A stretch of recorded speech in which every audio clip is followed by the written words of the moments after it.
अब ये लेक्चर है लूप्स इन जावा के ऊपर, लूप स्ट्रक्चर्स इन जावा। तो ऑब्वियसली लूप से तो हम काफ़ी फेमिलियर हैं, बट स्टिल दो टाइप्स के लूप होते हैं as always, entry control loop और एग्जिट कंट्रोल लूप।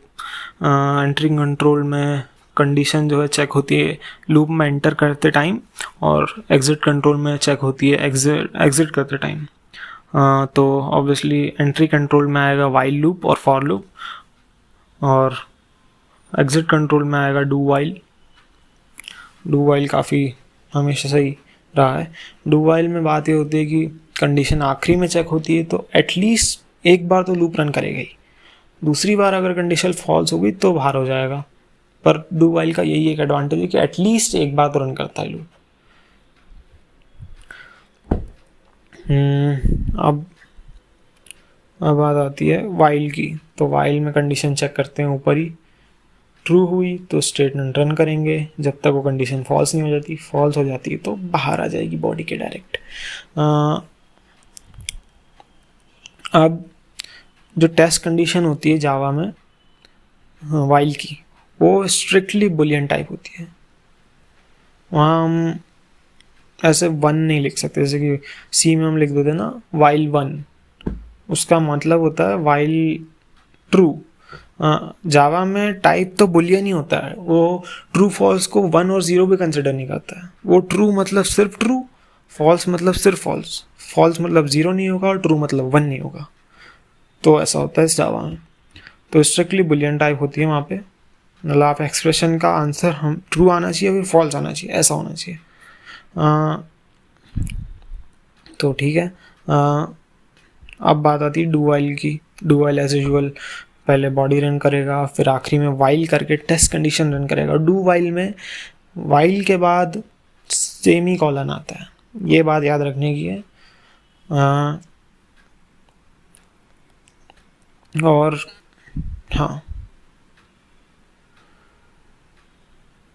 अब एक काफ़ी इंटरेस्टिंग सी बात है कि अगर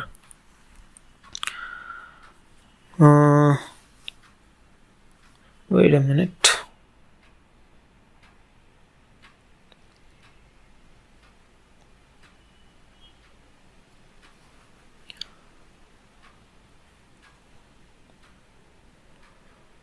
हाँ,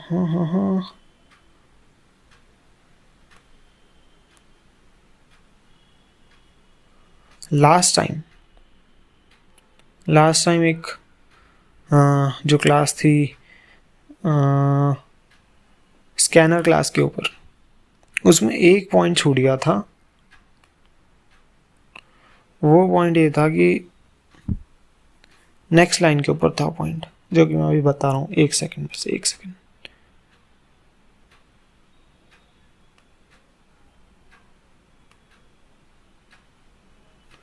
जी जी जी जी बिल्कुल, हाँ। वैसे वो इसी लूप्स का ही कंटेक्स्ट में है, पर वो एक्चुअली स्कैनर क्लास में बता देना चाहिए, पर वो इस नोट्स में लिखा है तो अभी बता देते हैं कि अगर हम नेक्स्ट लाइन यूज़ करते हैं किसी स्टेटमेंट में तो उसमें एक प्रॉब्लम आती है। उसमें प्रॉब्लम क्या आती है, देखो। उसमें अगर हम पहला इनपुट लेते हैं नेक्स्ट लाइन के थ्रू, फिर उसके बाद दूसरी बार लेने की कोशिश करते हैं तो वो उसको स्किप कर देती है और अगले स्टेटमेंट सेंड करती है। ऐसा होता क्यों है? क्योंकि जो लास्ट वाली लाइन का जो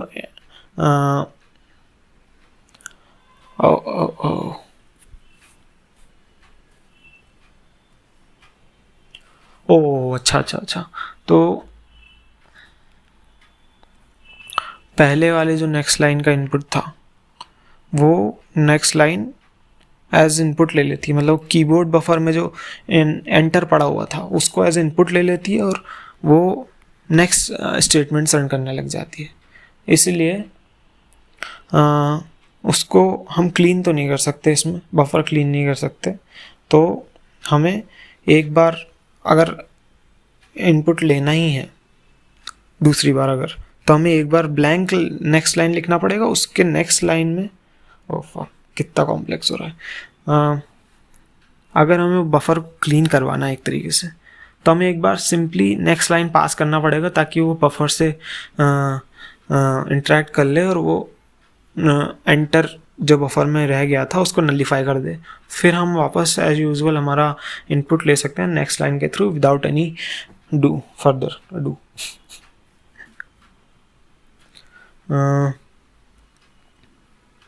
बफर वो रीजन होता है फिजिकल मेमोरी का जहाँ पे स्टोरेज के लिए यूज़ होता है। Buffer is region of physical memory storage use to temporarily store data while it is being removed from one place to another, moved from one place to another.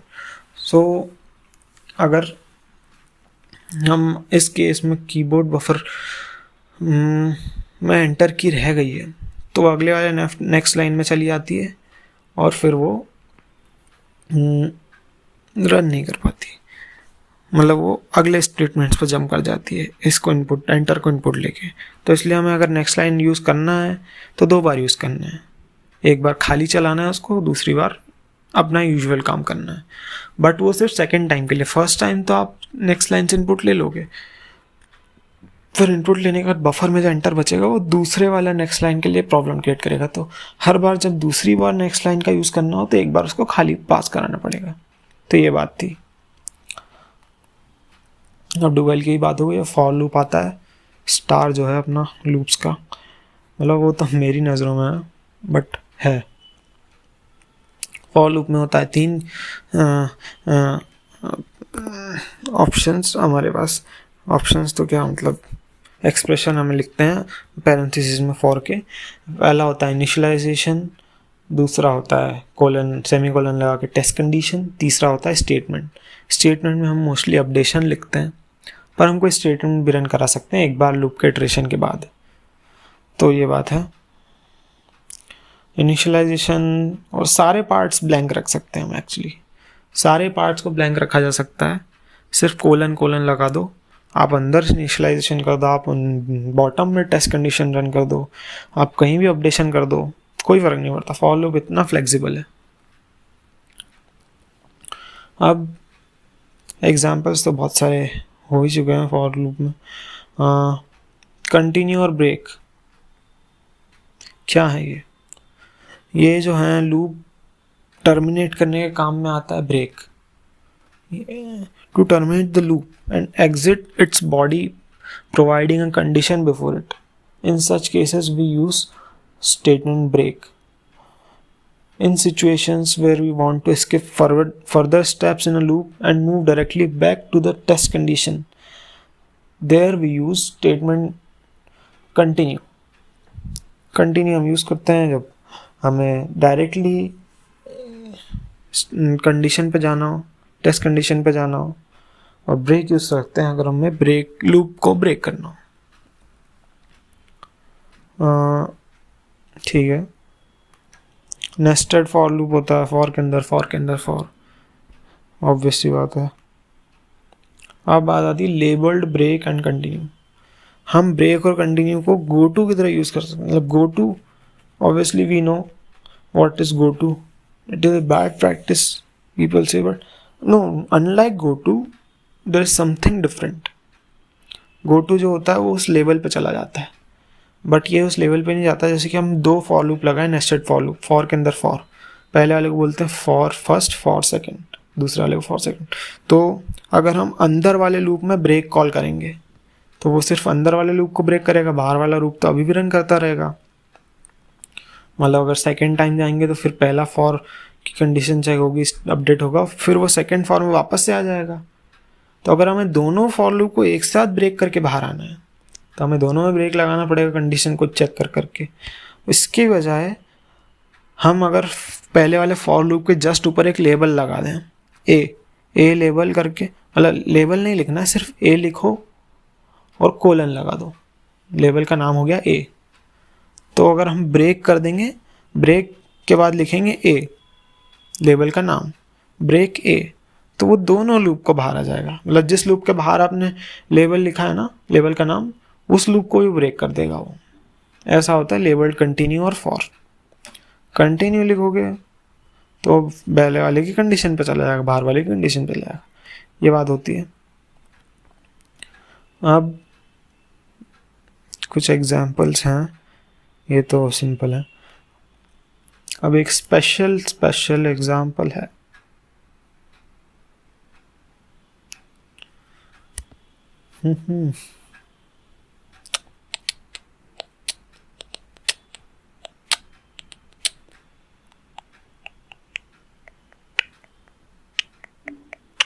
हाँ, अगर अगर अगर अगर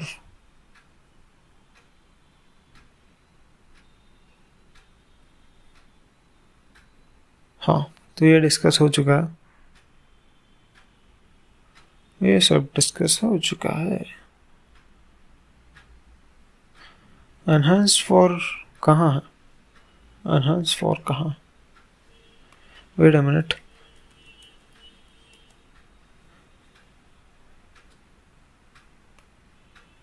ओके, तो एनहांस फॉर एरे में आएगा।